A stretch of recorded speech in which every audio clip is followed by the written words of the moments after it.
Hi friends, నేను మీ గణేష్.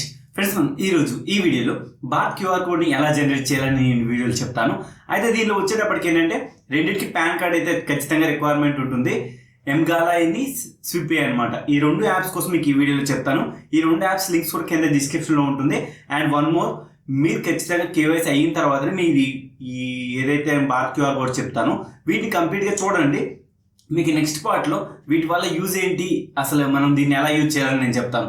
అయితే Bharat QR code నేను ఎందుకు మీకు సజెస్ట్ చేస్తున్నానంటే, ఇది 250 రూపీస్ పే బ్యాక్ మీకు ఆల్రెడీ తెలిసిందే. భారత్ క్యూఆర్ కోడ్ 2500 మనం పే చేస్తే కనుక 250 రూపీస్ క్యాష్ బ్యాక్ అయితే ఎవ్రీ మంత్ ఇస్తున్నారు. ఇప్పుడు కూడా నేను దానికోసం ఆఫర్ అయితే చెప్తున్నాను. కావున ఈ వీడియోని ఎండింగ్ వరకు చూడండి.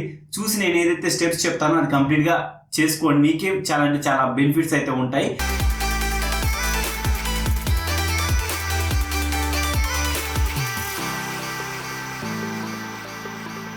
ఫ్రెండ్స్, మీకు భారత్ క్యూఆర్ కోడ్ జనరేట్ చేయాలనుకుంటే ఏంటంటే మీకు Galla యాప్ అండ్ Payswiff అనమాట. ఈ రెండు యాప్స్ కూడా మీకు యూజ్ అయితే అవుతాయి. సరే, ఈ రెండు యాప్స్ ఏంటి, ఎలా అన్నది నేను ఈ వీడియోలో చెప్తాను. అయితే ఫస్ట్గా మీకు ఈ రెండింటి ప్రాసెస్ మాత్రమే ఈ వీడియోలో చెప్తాను. వీటి ద్వారా ఈ జనరేట్ అంటే క్యూఆర్ కోడ్ జనరేట్ అయిన తర్వాత మళ్ళీ మీరు ఎలా యూజ్ చేయాలి ఏంటి అన్నది మీకు నెక్స్ట్ వీడియోలో వస్తుంది. ఫర్ ఎగ్జాంపుల్, ఈ వీడియోలో అయితే నేను only Galla and Payswiff app ఎలా రిజిస్ట్రేషన్ అవ్వాలన్నది నేను చెప్తాను. ఈ రెండిట్లో ఏదో ఒకటి మీకు ఉపయోగపడుతుంది. ఇది ఎందుకు నేను చెప్తున్నానో కూడా మీకు నెక్స్ట్ వీడియోలో అర్థమవుతుంది. అండ్ ఫస్ట్గా వచ్చేటప్పటికి ఏంటంటే ఇక్కడ మనం చూసుకుందాం. Payswiff యాప్ను ఓపెన్ చేసుకుందాం. Payswiff యాప్ను ఓపెన్ చేసుకున్న ఈ విధంగా మనకి ఇంటర్ఫేస్ అయితే రావడం జరుగుతుంది. మీరు ఈ విధంగానే యాప్ని అయితే ఓపెన్ చేసుకోండి. ఇక్కడ సింపుల్గా నెక్స్ట్ అనే ఆప్షన్ కనిపిస్తుంది కదా, ఇక్కడ నెక్స్ట్ అనే ఆప్షన్ సింపుల్గా ప్రెస్ చేసుకోండి. ప్రెస్ చేసిన తర్వాత ఇక్కడ మీకు మొబైల్ నెంబర్ అడుగుతుంది. మీరు మొబైల్ నెంబర్ ఇచ్చేసిన తర్వాత ఓటీపీ అడుగుతుంది. ఇప్పుడు ఏంటంటే నేను సింపుల్గా నా మొబైల్ నెంబర్ అయితే ఇచ్చేస్తాను. ఇచ్చేసిన తర్వాత ఓటీపీ దగ్గర మీకు మళ్ళీ కలుస్తాను. అయితే మనం మొబైల్ నెంబర్ అయితే ప్రొవైడ్ చేయడం జరిగింది. ఇక్కడ మనకు ఓటీపీ కోసం వెయిటింగ్. ఓటీపీ అయితే నాకు ఆల్రెడీ రావడం జరిగింది. నేను ఎంటర్ చేసుకుంటాను. మీరు కూడా ఓటీపీ వచ్చిన తర్వాత ఓటీపీని అంటే ఎంటర్ చేసుకోండి. సింపుల్గా ఈ విధంగా ఎంటర్ చేసిన తర్వాత వెరిఫై నౌ అని ఉంటుంది. ఇక్కడ ఏంటంటే మీకు ఆధార్ కార్డులో ఏదైతే నేమ్ ఉందో అదే నేమ్ ఇవ్వాలి. As per Aadhaar and pan ఏదో ఒకటి మాత్రం సబ్మిషన్ చేయాల్సి ఉంటుంది. సరే, ఇక్కడ ఏంటంటే ఇక్కడ మీకు అంటే టోటల్గా టర్మ్స్ అండ్ కండిషన్స్ ఏంటి అని నేను చెప్పేస్తాను. ఇక్కడ నేము ఓకే, ఏదైతే నేమ్ ఉందో అదే నేమ్ ఇక్కడ మీరు ఇవ్వాల్సి ఉంటుంది. ఆధార్ కార్డులో పాన్ కార్డులో ఏదైతే నేమ్ ఉందో సేమ్ అదే నేమ్ ఇచ్చేసి సింపుల్గా ఇక్కడ చేసుకోండి. ఇక్కడ ఏంటంటే మీ మెయిల్ ఐడి ఇచ్చేసిన తర్వాత ఒక పాస్వర్డ్ క్రియేట్ చేసుకోండి. ఇక్కడ ఏంటంటే ఐఎమ్ ఇండివిజువల్ అని పెట్టండి. ఇక్కడ మీరు మర్చెంట్ అని పెట్టవద్దు. ఇక్కడ ఐఎమ్ ఇండివిజువల్ అని ఉంది కదా, ఇండివిజువల్ మర్చెంట్ కింద రిజిస్టర్ అవ్వండి. రిఫరల్ కోడ్ అడుగుతుంది. రిఫరల్ కోడ్ ఏం అవసరం లేదు. రిఫరల్ కోడ్ మీరు ఇవ్వకపోయినా నడుస్తుంది, ప్రాబ్లం అయితే కాదు. ఇక్కడ నేను పాస్వర్డ్ని అయితే క్రియేట్ చేసేసుకొని మళ్ళీ మీకు కలుస్తాను. ఇక నేను పాస్వర్డ్ని అయితే సెట్ చేస్తాను. సెట్ చేసి క్రియేట్ అకౌంట్ అని ఉంటుంది. ఇక్కడ ఏంటంటే ఒకటి చూడండి, ఒకటి అప్పర్ కేస్ లెటర్ కావాలంటున్నారు.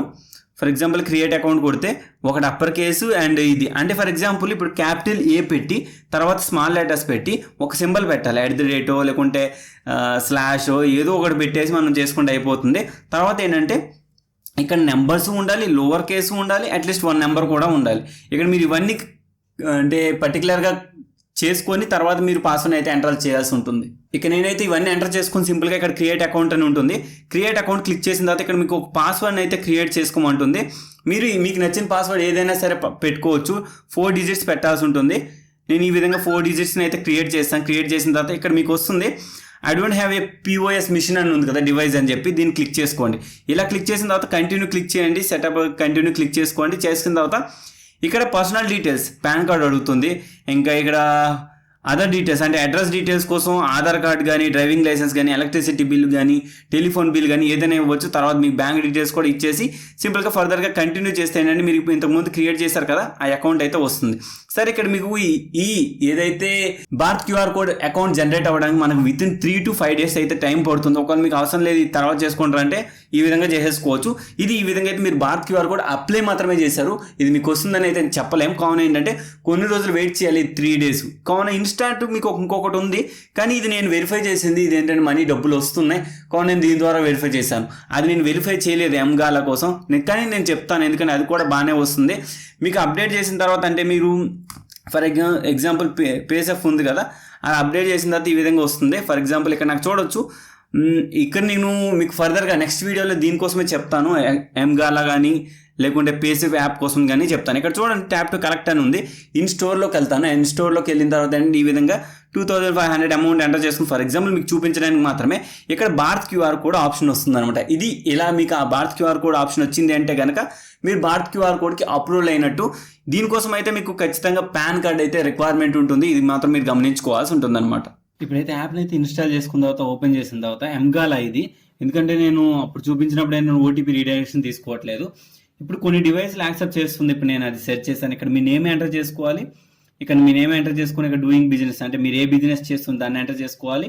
ఇక్కడ బిజినెస్ అంటే ఏదో ఒకటండి, అంటే మీరు ఒరిజినల్ మర్చెంట్ అవ్వక్కర్లేదు, లేకుంటే ఫార్మర్ లేకుంటే ఏదో ఒకటి అని పెట్టండి, ఇక్కడ సరిపోతుంది. తర్వాత ఈమెయిల్ ఐడి అడుగుతుంది కదా, ఈమెయిల్ ఐడి ఇవ్వండి, పాస్వర్డ్ ఇవ్వండి. పాస్వర్డ్ మీకు తెలిసిందే, క్యాపిటల్ ఏ తర్వాత స్మాల్ లెటర్స్ తర్వాత ఒక సింబల్ తర్వాత 1 2 3 4 ఆ విధంగా ఏదైనా ఇవ్వచ్చు. సేమ్ అదే పాస్వర్డ్ ఇక్కడ కన్ఫర్మ్ పాస్వర్డ్ ఉంది కదా, సేమ్ ఇక్కడ రిపీట్ పాస్వర్డ్ దగ్గర మీరు ఏంటంటే చేస్తే సరిపోతుంది. ఇక్కడ కూడా సేమ్ అదే పాస్వర్డ్ ఇచ్చేసి ఇక్కడ సెలెక్ట్ ఇండస్ట్రీలు ఉంది కదా, ఫుడ్ అండ్ హెల్త్ లేకుంటే రీటైలర్ లేకుంటే ఫుడ్ అండ్ బ్యావరేజెస్ అని పెట్టండి, లేకుంటే హెల్త్ అని పెట్టుకోండి. మీకు నచ్చింది ఇక్కడ మీరు పెట్టుకోవచ్చు, ఫుడ్ అండ్ బ్యావరేజెస్ పెట్టుకోండి. ఇక్కడ సెలెక్ట్ సబ్ అని అడుగుతుంది, అంటే సబ్ కేటగిరీ అంటే మీరు నెక్స్ట్ కేటగిరీ ఏంటి సబ్ అని చెప్పేసి సబ్ ఇన్స్టిట్యూట్. ఇక్కడ ఏంటంటే కేఫ్ లేకుంటే ఫుడ్ స్టాల్ లేకుంటే హోటల్ అని పెట్టుకోండి. నేను ఫుడ్ స్టాల్ పెట్టుకుంటున్నాను. ఇక్కడ నేను రిజిస్ట్రేషన్ అంటే ఏ లొకేషన్లో ఉన్నామో ఇక్కడ నేను హైదరాబాద్లో ఉన్నా కూడా నేను హైదరాబాద్ అని ఇచ్చేసాను. మీకు నచ్చింది మీరు ఇవ్వచ్చు.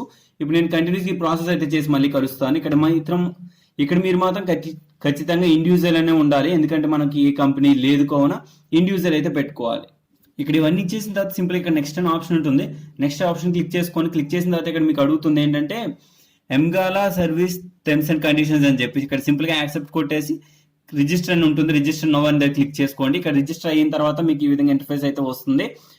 మీరు ఇక్కడ చూడవచ్చు రిజిస్టర్ అయితే అవుతున్నాయి. ఇక్కడ మనం చూసుకుంటే సక్సెస్ఫుల్లీ కంప్లీటెడ్ అనేసి వస్తుంది. ఓకే క్లిక్ చేయండి. ఓకే క్లిక్ చేసిన తర్వాత ఇక్కడ మీరు ఏదైతే యూజర్ నేమ్ ఇచ్చారో అది యూజర్ నేమ్ ప్లస్ పాస్వర్డ్ ఏదైతే ఇచ్చారో పాస్వర్డ్తో లాగిన్ అయిపోండి. నేను ఇక్కడ నా యూజర్ నేమ్ పాస్వర్డ్ ఇచ్చి అయితే లాగిన్ అయిపోతాను. ఇక్కడైతే లాగిన్ అయిపోయిన తర్వాత ఇక్కడ మీకు పేమెంట్స్ ఫర్ అని అడుగుతుంది. Customer mobile number and customer email ID mobile number అవసరం లేదు, బిల్ నెంబర్ కూడా అవసరం లేదు. జస్ట్ ఇక్కడ ఏంటంటే మీరు భారత్ క్యూఆర్ కోడ్ ఎలా జనరేట్ అవ్వాలని చెప్పేసి ఇక్కడ ఈజీగా భారత్ క్యూఆర్ కోడ్ జనరేట్ అయిపోయింది. ఇక్కడ చూడొచ్చు అంతేం లేదు, అసలు పెద్ద పట్టించుకోలేదు. పేమెంట్ ఫర్ అని చెప్పేసి ఇక్కడ మీరు వాళ్ళ ఈమెయిల్ ఐడి కావాలంటే పేమెంట్ ఫర్ అని అడుగుతుంది, లేకుంటే ఏదో పేరు ఇచ్చేసేయండి, ఎస్ గణేష్ అని నేను ఇచ్చేస్తాను. మీరు కూడా ఏదో ఒకటి ఇవ్వచ్చు, ప్రాబ్లం లేదు. అంటే మీకు తెలిసిన ఏదైనా ఒకటి. కస్టమర్ మొబైల్ నెంబర్ అడుగుతుంది, కస్టమర్ మొబైల్ నెంబర్ ఏదో ఒకటి ఇచ్చేసేయండి. అంటే ఖచ్చితంగా చెప్తున్నాను ఉన్నది మాత్రమే ఇవ్వండి. ఇలా మొబైల్ నెంబర్ ఇచ్చేసిన తర్వాత ఏంటంటే ఇక్కడ మీకు అమౌంట్ అడుగుతుంది. ఫర్ ఎగ్జాంపుల్ 2500 అని చెప్పేసి ఈ విధంగా ఇచ్చిన తర్వాత ఇక్కడ భారత్ క్యూఆర్ కోడ్ అని ఉంది కనిపిస్తుంది, చూసారా? ఇక్కడ ఈజీగా మనకి దీనిలో అయితే భారత్ క్యూఆర్ కోడ్ జనరేట్ అయిపోతుంది ఈ విధంగా. కానీ ఇదంతా కలెక్ట్ చేసుకోక ముందు మీరు ఇంకోటి చేయాల్సింది ఉంది. సింపుల్గా ఈ విధంగా వెళ్ళండి. వెళ్ళిన తర్వాత ఏంటంటే ఇక్కడ సెట్టింగ్స్లోకి వెళ్ళాలి. సెట్టింగ్స్లోకి వెళ్ళిన తర్వాత పర్సనల్ డీటెయిల్స్ అడుగుతుంది, పర్సనల్ డీటెయిల్స్ ఇచ్చేసేయండి. ఇక్కడ మీరు బ్యాంక్ నెంబర్ ఖచ్చితంగా ఇవ్వాల్సి ఉంటుంది. బ్యాంక్ నెంబరు, అడ్రస్ ఇవన్నీ మీరు పూర్తిగా అంటే ఖచ్చితంగా ఇస్తేనే మీకు పని అవుతుంది, లేదంటే అవ్వదు. ఇక్కడ మీకు కేవైసీ డీటెయిల్స్ అడుగుతుంది, కేవైసీ జిఎస్టీ నెంబర్ అడుగుతుంది. మీకు పాన్ కానీ జిఎస్టీ కానీ నెంబర్ ఏదైనా ఇవ్వచ్చు. పాన్ నెంబర్ ఇచ్చేసేయండి పర్లేదు, మీకు జిఎస్టీ నెంబర్ అయితే రిక్వైర్మెంట్ అయితే లేదు. కేవైసీకి ఖచ్చితంగా పాన్ కార్డ్ అయితే ఖచ్చితంగా ఉండాలి. ఇది ఒకటి మీరు గమనించుకోవాల్సి ఉంటుంది.